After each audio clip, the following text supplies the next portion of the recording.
গরিব হলেই কি লোভী? এখানেই তো টাকাগুলো রেখেছিলাম, কোথায় গেল? এতগুলো টাকা কি উড়ে গেল নাকি?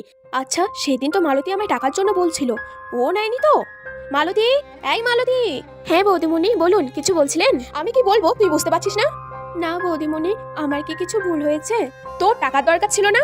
হ্যাঁ, তা ছিল, কিন্তু কিন্তু তুই আমার কাছে টাকা না পেয়ে চুরি করলি। এই বলছেন বৌদিমণি, আমি চুরি করেছি? হ্যাঁ, তুই করেছিস চুরি। তোদের মতন ছোট লোকদের আমি খুব ভালো করেছি। বৌদিমণি, আমি সত্যি বলছি, আমি চুরি করিনি। তোদের মতো চোরকে কিভাবে শায়েস্তা করতে হয় সেটা আমি খুব ভালো করে জানি। আমি পুলিশকে ফোন করছি। এটা দেখো। কি এটা? আরে দেখোই না, সোনার নেকলেস।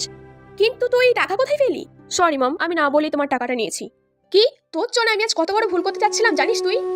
মালতী, তুই আমাকে ক্ষমা করে দে রে, আমার অনেক বড় ভুল হয়ে গেছে। না বৌদিমণি, আমরা তো গরিব, আমরা দোষ না করেও দোষী হয়ে যাই, আপনাদের কোনো ভুল নেই। কিন্তু আমরা গরিব হতে পারি, কিন্তু লোভী নই।